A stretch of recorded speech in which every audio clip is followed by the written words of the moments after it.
Okay. So, first of all, welcome and thank you for coming. We do these interviews all the time at Look Up. So, we are a storytelling consultancy and we specialize in helping organizations with their story, their future strategy, galvanizing their teams with the power of story. And we do these interviews because there are amazing storytellers in all kinds of organizations. But this particular month, we're focusing on real change makers in the charity and non-profit space. About half of our clients are charities, and we love working with them. And the thing that we notice is that when charities are doing well, it's quite often because they have amazing storytelling expertise and just capability to tell that story internally. So we're interviewing people, and our interviewee today is Ramon, the CEO of the Wave Project. And the Wave Project is a charity that's close to my heart because I'm a board trustee.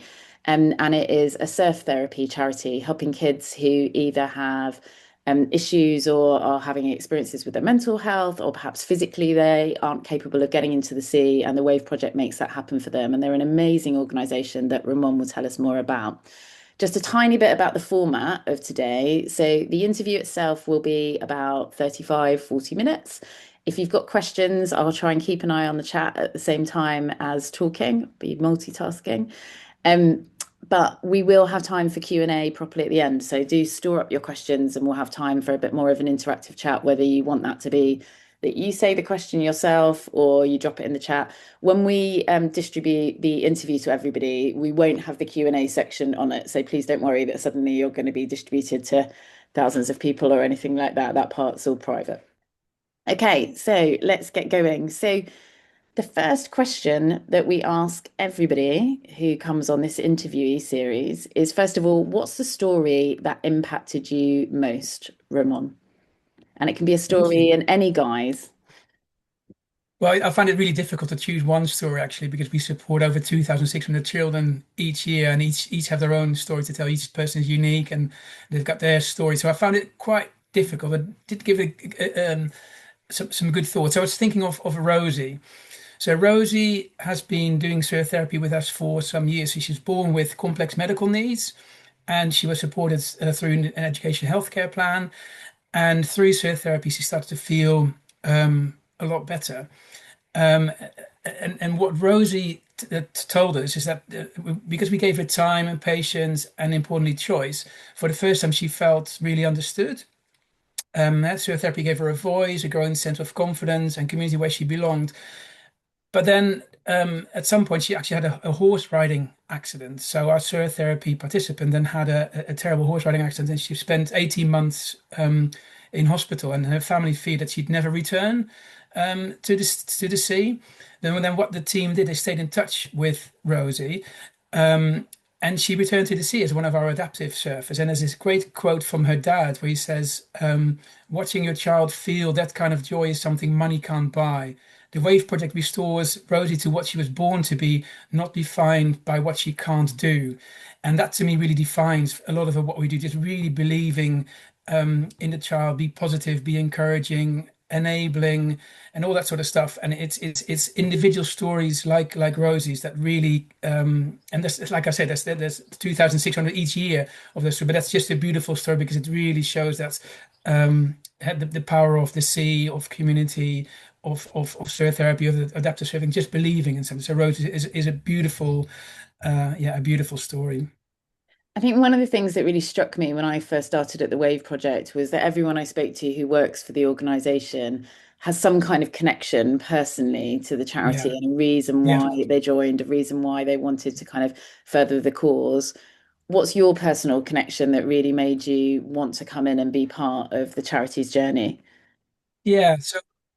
So I grew up in Holland, in the south of Holland, on the coast. I've always spent my whole youth on the beach. I've always had a really strong connection with the sea. But it really was the story of my daughter Mila, she's 17 now and she's doing really well. But when she was 12, it was September 2020, it was the first day back in school after the first lockdown. And I remember it, it's 12 o'clock on the 6th of September 2020. And at 12 o'clock, suddenly from one moment to the next, she started to have what turned out to be Tourette's.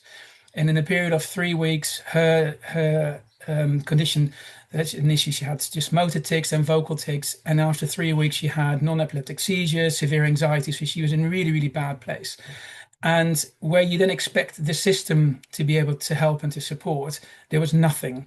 Now, more than 5 years later, we're still waiting for this education healthcare plan. It's not going to arrive. And then because I come from a privileged position, my then wife, she was a GP, I was the managing director of the Lost Gardens of Velde, and we had good jobs. So we were in a position to help Mila with her mental health. So initially we worked with an equine therapist to help her. And then we paid for art therapy, and in the end we paid for her to go to private school because she could not go back to her old school, and the system couldn't give her to it, couldn't send her to a special school, so we had to send her to a private school, which as a principal I don't agree with, but as a parent you do what you have to do. I'm in the same camp. So you're fine. Understood. And that made such a difference. And Mila's doing so well now, and without that privilege, I'm not sure what would have happened with Mila. And for me, it was that frustration that why is mental health for young people a privilege? Why is it not a right? Mental health for children should be a right.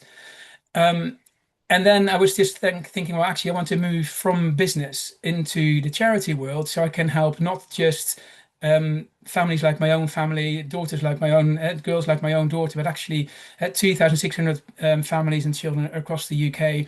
So to make sure that everybody can have that early intervention, what is so important. If we get there early, they have a wonderful life ahead. And that's what I see with Mila now. So what I want to do and what we are doing is to help many more kids than not just my own kids to make sure that mental health is a right and not a privilege.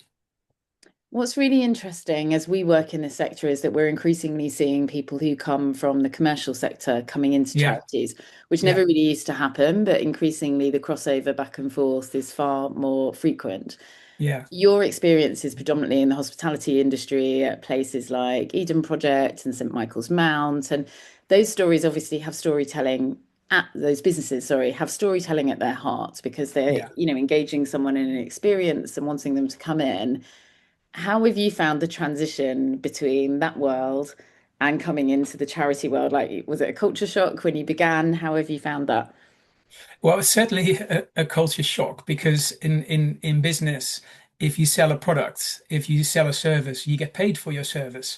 So the more products you sell, the more income you've got. So I've been working in visitor attractions and events for a really long time. So, for example, the Lost Garden of Elegant, you know that every single person brings an average of say £20 a person, for example. So if you get more visitors, you get more £20, and you can employ more car parkers, more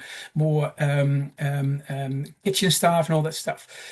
Um, our purpose is to improve the mental health and well-being of children and young people through surf therapy and the healing powers of the ocean, um, which is a wonderful purpose. But the more we deliver on our purpose, the more children we support, the bigger fundraising challenge we've got. So the big culture shock for me was, of course, that we don't sell products. We sell, what we do is early intervention to help children with their mental health.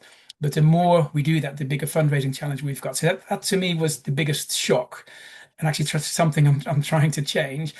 But also, there's lots of things you can learn, I think, from if you come from the business world into charity.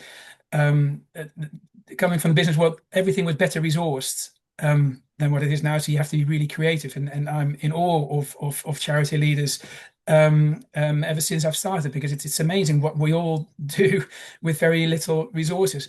But sort of good things I think we can learn from business, for example, hospitality is. In hospitality, always think about the experience. How do people feel? What do they remember? Why do they come back? And strong brands, they're very audience focused, and they create connection and trust over time. And that, if you translate it to charity leadership, we've got beneficiaries, volunteers, donors, and partners. They all need to feel meaningfully connected to that mission, just like in hospitality. And in business, they're often really good at clarity, consistency, audience understanding. And we're talking here about storytelling, and I think charities can learn how to tell the story with more confidence, more simplicity, more emotional honesty. So yeah, it's the experience, it's speaking to different audiences, that I think that some charities can still learn from in business. But I've run much larger businesses than the charity I'm running now, and this is tougher than the biggest business I've run. It's an incredibly difficult climate at the moment, and there's no Yeah, charity that we're working with who isn't experiencing that. Even the ones who are, very successful and seen as like, the big five, yeah, etc., even yeah, they're facing it. There are so many audiences that you're having to engage all of the time.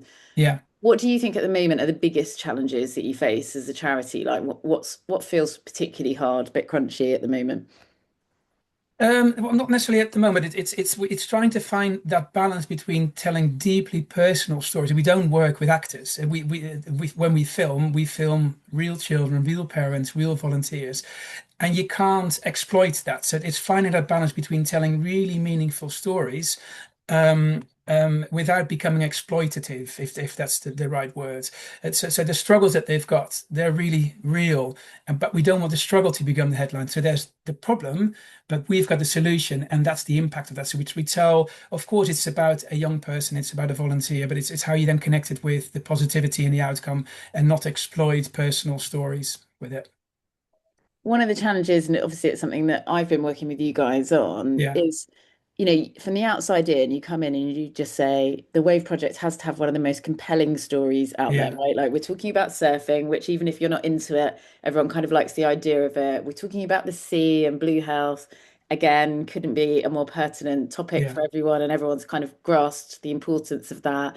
We're talking about kids that even if you don't have them, everyone kind of cares that kids are happy. We're talking yeah, about mental health. We're talking about all these things that are really compelling, but it still feels challenging to get a story to then have action behind it. yeah. What do you think the gaps are? Like, why do you think that that's so tricky? Well, it is that how do you connect the story to action? That's the tricky thing. So what's the call to action? And that is tricky. So engagement is easier than action. And what we see lots of engagement online, 10, 15,000 likes or views, but then not really how does it translate into donations? And currently we're doing a campaign, Power Beyond the Surf, and we're only a third on the way to a £100,000 goal. So there's lots of traction. It's a good campaign, but it's that call to action. So why is that? I think it's because people might be overwhelmed with all the stories that they hear, the news that they hear all the time. There's so many things, and it's yeah. It's, how do you create that immediacy? So for us, we try to do it through real connection. Um, so we try to connect with people so that them fund and also make that next step of the donor journey really, really easy. So it's a click through.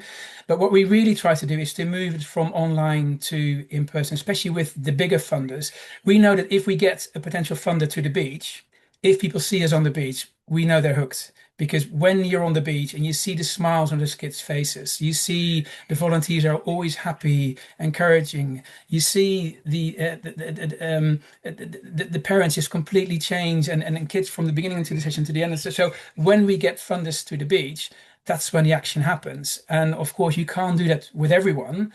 So what we then try to do is to create beautiful films so that people have the feeling of being on the beach with the children, even from their home. So we try to tell stories either in person or online. And yeah, we get luckily we get a lot of help from donors and from brands like sea salt, for example, who help us with creating beautiful films. Salt Rock, I mean, sorry. Yeah, it's fine. So obviously one of the things you're trying to do is to look in that more preventative space that you talked about at the Yeah, beginning, like how do you get to kids early? And I know you're in conversations with people like the NHS about, yeah, being more in that space of kind of yeah. prescribed treatment. Tell us a bit about that journey and some of the challenges that you face in kind of conveying to people at that level. And obviously these are kind of big bureaucratic organizations at the end of the day. Like how does that work and how hard has that been? Well, it's really hard. So changing a system and a very bureaucratic system isn't easy. So like I referred to at the beginning, is that the biggest surprise and the biggest frustration was that money doesn't follow the child. The more we deliver, the bigger fundraising challenge we've got. So what we've done, for example, in Cornwall, is we invited the director of mental health services for Cornwall to the beach to actually participate in a session. He volunteered with us for the day. Um, So what we're trying to do is invite them to the beach, but also we tell the story through more and more evidence. So there's lots of charities that need more support. There's lots of demand on healthcare spend, and clinical commissioning decisions get made based on evidence. So we've really been focused on creating more and more evidence on how our intervention works. So it's my I'm really driven to create. Well, at the moment, I'm working on two pilots to help the integrated care boards to fund early interventions like what we do, one in Cornwall and one in Bristol. And for example, in Bristol, we are working with the Chief Innovation and Medical Officer for the Bristol region on a pilot where we support young cancer patients who are physically recovering, but who have real mental health challenges with body image, confidence, friendships, those sort of things. So the NHS in Bristol is doing a pilot with us where they fully pay for the intervention for a whole 6-week block with the young people. We then are going to evaluate the whole thing in a lot of detail and then shout about all the benefits that it brings. And so what I'm hoping is that from the two pilots, one in Cornwall, one in Bristol, that with the evidence, with the reference like the chief medical officer, that we are then able to convince more and more integrated care boards to commission early interventions like what we do, so that in the end, money does follow the child, so we can do more of what we do. One of the things you said before is that, obviously you've got like 2,600 plus stories all the Yeah, time kind of at your disposal, but you are treading that fine balance between, that's their life, right? And we're not yeah, trying to get into kind of making the most of trauma, like that's not where we want to be. yeah. I know that some of those individuals have gone all the way through, being in the 6-week scheme and then going to surf club and then being people who come back and they're actually volunteering. Could you tell us Yeah. perhaps one of those stories? Because I think it's so inspiring for everyone. Yeah, so and again, there's loads. So you're right. So the first stage is 6 weeks surf therapy, and then the children can then join a surf club, which is often weekly. But then from the age of 14, they can actually join as a young surf mentor, where they support other young people. And there are loads of examples, but I'm thinking of one where at one point I was hosting the High Sheriff of Cornwall, which could be quite intimidating for young people. And we had a young woman. She was 17 at the time, but she'd been with us for 10 years. And when she joined us 10 years ago, she had suicidal thoughts. And from surf therapy, she then joined Surf Club. She's now one of our surf mentors, supporting young people. And of course, if you have this confident young woman who's been through it, who really understands it, who's got the lived experience to do that, that really is impact for the young for the other young people. But when you see the High Sheriff of Cornwall being taught how to surf by somebody who's been with the charity for 10 years, that's just, well, that makes my heart melt. And you know that what we do really works. It's wonderful to see.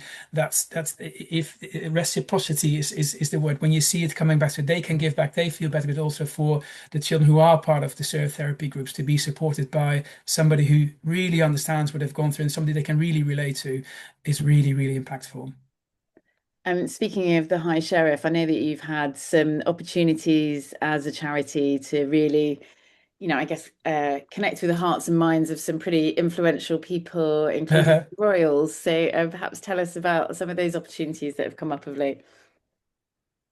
Um, Well, we did get invited to really interesting things, and even like yesterday, was invited to a garden party hosted by Prince William when he was in Cornwall yesterday.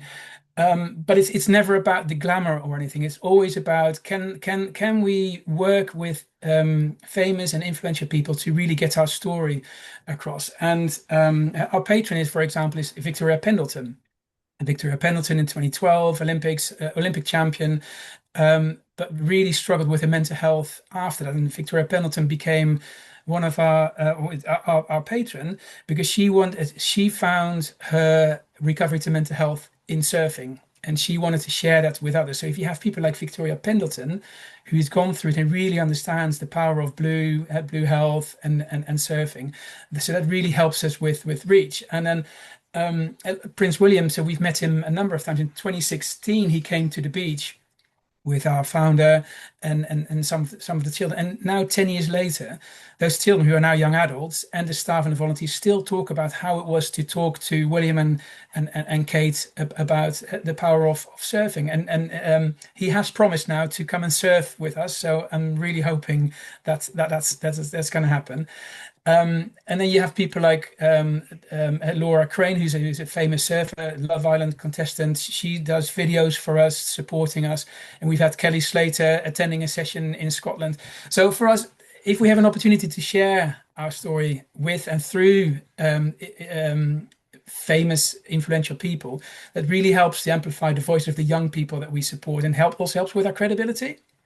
Yeah, so we don't do it for the prestige. We really do it for awareness, credibility, and their reach. Their reach. If you got Kelly Slater posting about what you do, then suddenly your whole surf audience is then aware of the Yeah. work that we do, and it really helps with creating more supporters and visibility, and that then helps with impact. One of the things that we talk about a lot at Look Up, and I think it's particularly pertinent for charities, is the importance of storytelling internally, because Yeah, keeping everyone engaged with, your vision, your why behind what you do every day. And I think yeah, particularly in a sector where things are difficult at the moment, everyone knows that there's not as much money as we would like. Everyone knows that it's expensive to run operations, etc. So keeping everyone motivated and excited and just really plowing ahead rather than just feeling deflated is so key.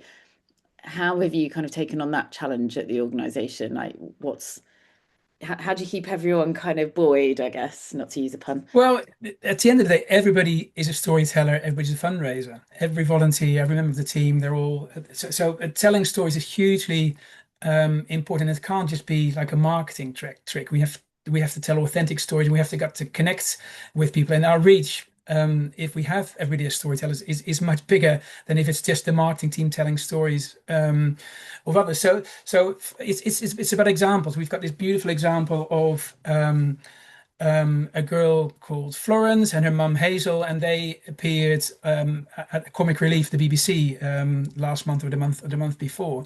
And it's an example of where Hazel talks so beautifully about the impact that surf therapy has, not just on Florence, but also on her. So she talks about how normally she is the one who takes Florence to the hospital. So everything that she normally does with Florence often has a negative connection with it. And she talks about how only surf therapy is the bit that they look forward to together, and that they really can do stuff together. So if you use examples like Florence and Hazel, and then you inspire others to also tell those stories, then it's the reach, it's the authenticity.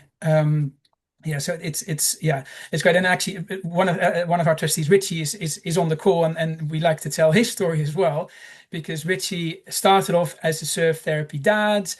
He then became a surf mentor. He's now one of our trustees. So roles overlap, and it's stories like Florence and Hazel, story like Richie, who's worked doing so much for the charity in so many ways, that if you tell stories, people really connect, and that connection leads to action, which can be as a volunteer, as a trustee, or as a donor.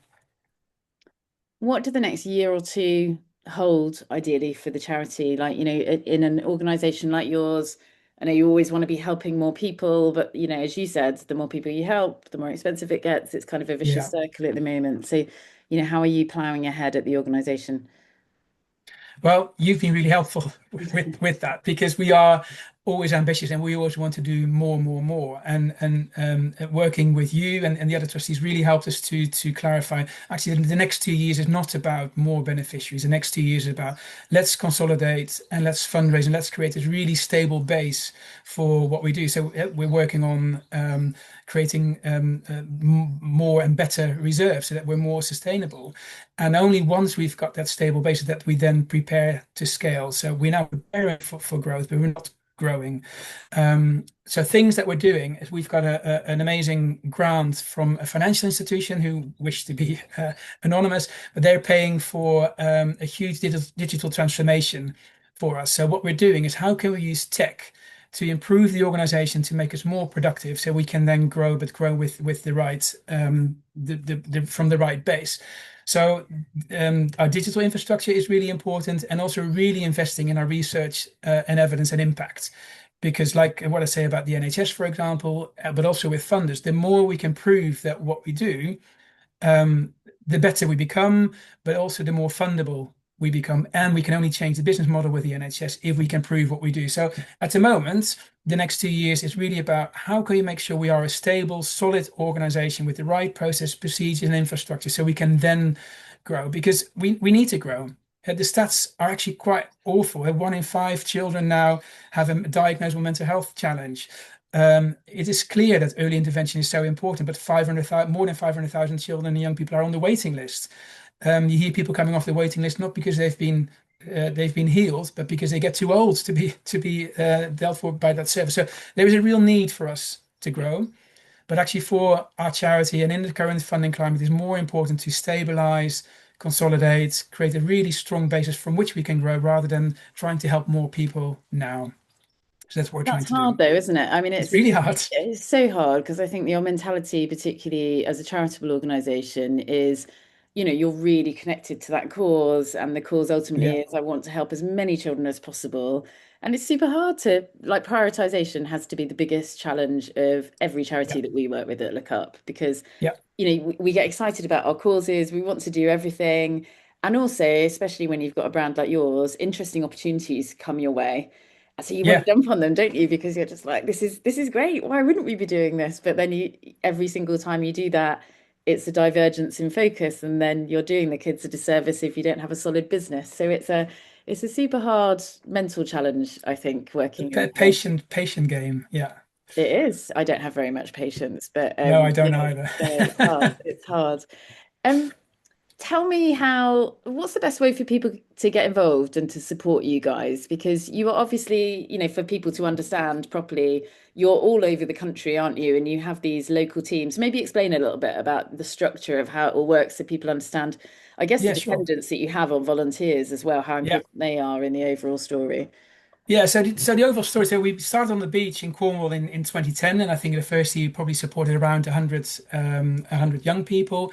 Now it's grown to 2,600. So we had last year we had 17 locations. At the moment we've got 15 because that's part of that consolidation that we focus on the best ones. So supporting 2,600 young people from 15 locations with 1,400 volunteers and a team of 35.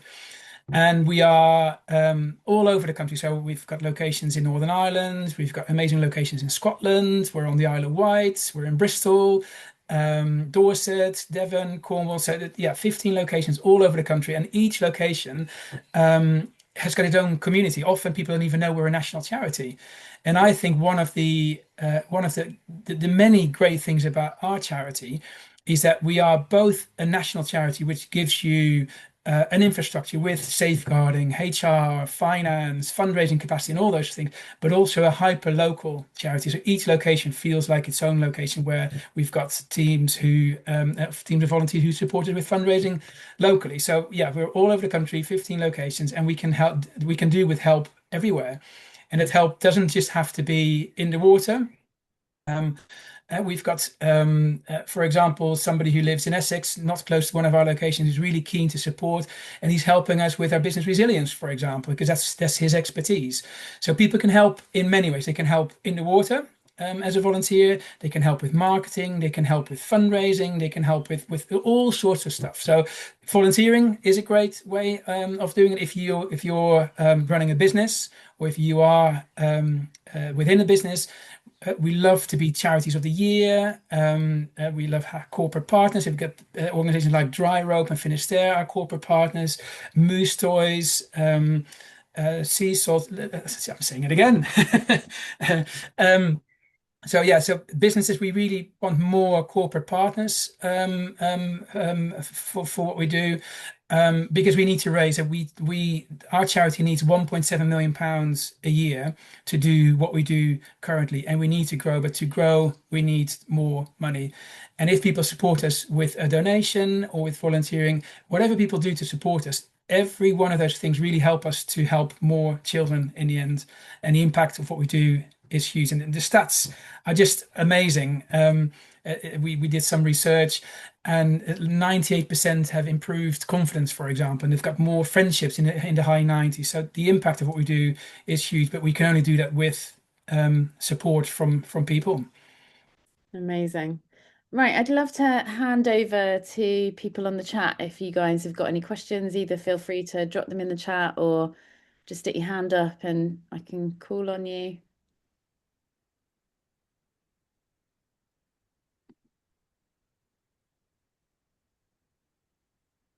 Go on, Richie.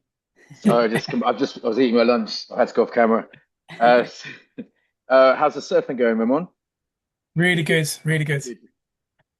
No, good. I mean, so that was a way into a joke to say, do you think this can go beyond surfing in the future? That's probably the question.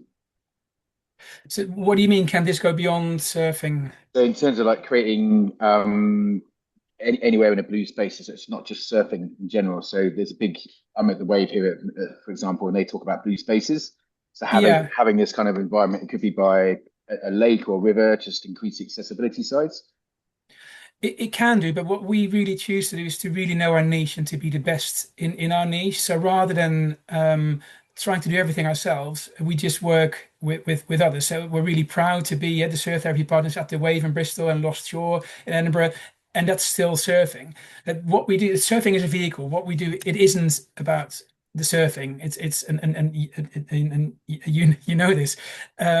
There's an amazing young volunteer in Scotland called Aaron, for example. And Aaron started doing surf therapy, then joined Surf Club. He now works at Lost Shore as one of their staff. So he now earns a living through surfing. But he talks about how what we do is only 10% about the surfing and 90% about the community. So it isn't about the surfing, but what we do is surf therapy. And we do use paddle boards, for example, if there are no waves. So we do things beyond the surfing. And also, if we follow the child, we're positive, we're encouraging, but also we follow the child. So if you have a child who doesn't want to surf and they just want to play and build sandcastles on the beach with a volunteer, that's okay too. Normally they end up in the water anyway. But no, we know our niche and we want to stay in our niche and really focus on what we're really good at. I think that's one of the things that really struck me from some of the volunteer stories, that there are kids turning up and maybe in the first session they can't even get out of the car.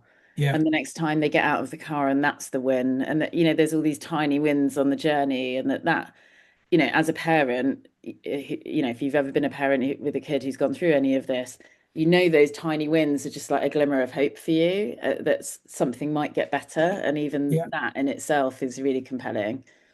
Well, that is what we hear a lot. And actually, that also then helps with fundraising. And we it's a big give last year. That's always a stressful time for any charity, and we get repetitive strain injury from hitting the mouse to see how much money we've raised. And at one point, we saw that there was a £10,000 donation.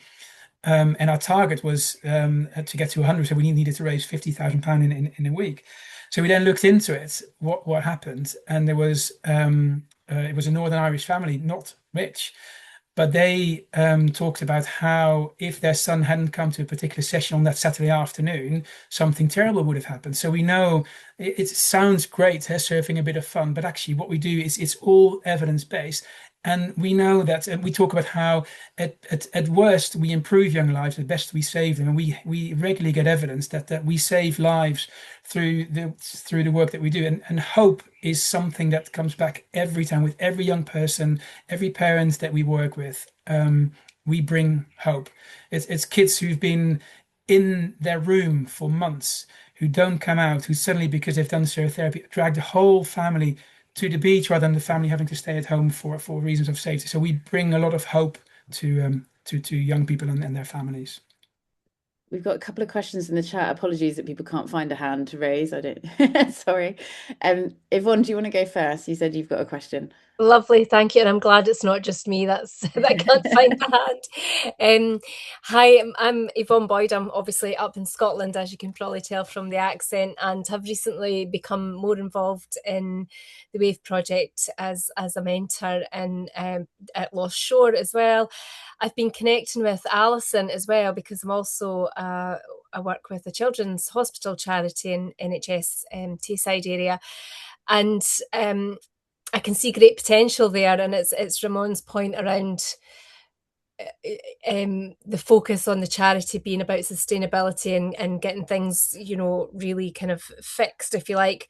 Not fixed that there's a problem, but fixed as in for a future. How far can you go in terms of those partnerships and connections would be my one, and the potential, I suppose. And could there be a pilot in Scotland? I know you've mentioned 2 pilots there, but I'm already thinking that there's a lovely pilot starting to emerge in Tayside, with a bit of connection and conversation. But the other question is where you've got some landlocked areas. So where I sit is Perth and Kinross. I've got lovely, the River Tay runs right through, and it's great for paddling. It's great for other blue spaces that Richie was talking about.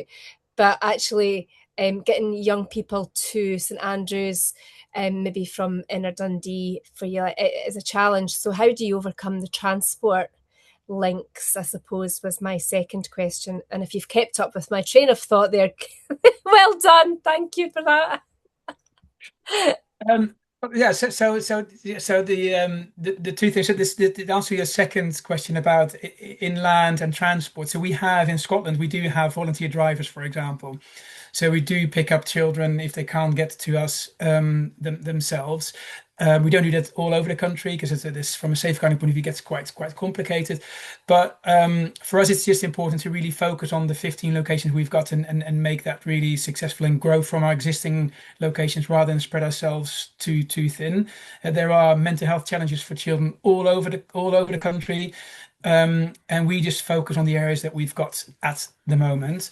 So that your first question about the pilots.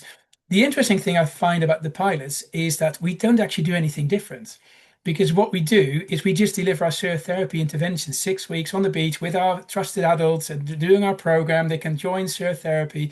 It's just that because we're able to partner with the NHS and really high up within the NHS rather than individual clinicians, but we just get paid for what we do. Because so we work together, like with the young cancer patients in Bristol that I mentioned, we just get paid for the work that we already do, and then we evaluate it together with the NHS, because we have to change that business model. The business model of early intervention charities like ours has to change. We spend so much time and effort on fundraising when we could be spending so much time and effort on helping more kids.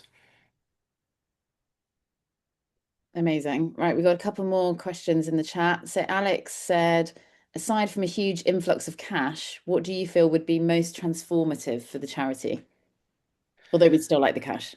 We'd still like the cash, because actually we've got enough ambition, enough ideas about how to spend that cash. For me, the biggest thing that would change it for the charity is if all the hard work and all the evidence building that we've been doing leads to us being prescribed by the NHS, so that we just money follows the child. There's a theme throughout the webinar.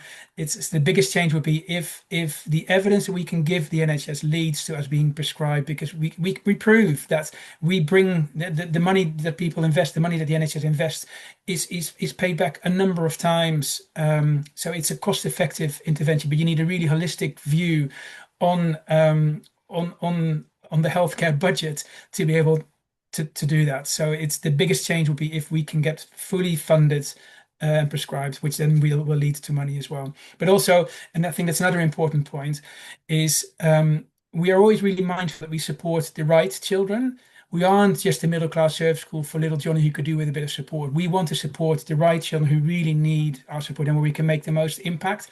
And of course, if you and that's why we only work with professional referrals, because that's really important. So if we work ever closer with the NHS, which we do a lot already, we know we're supporting the right children. If we then also can get funded, and the whole thing starts to work better. And it's better for the children, for their families, for their communities, and ultimately it's better and cheaper for society to do that.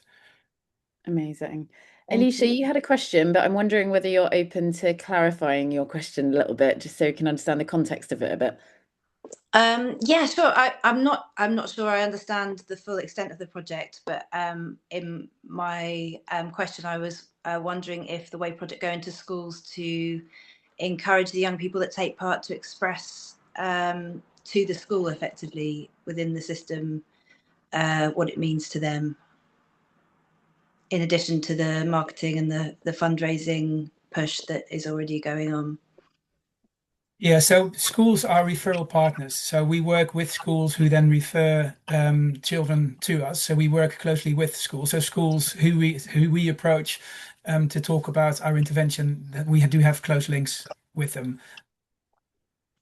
Okay, thanks. What opportunity do you think there is, Alicia, of being in school? I mean, obviously the time for schools is a big constraint, but some kind of education program that encourages water safety, maybe, that has some kind of connection with the Wave project, could be a really interesting thing to take part in. Amazing, thank you. Yeah. Does anyone else have any questions at all?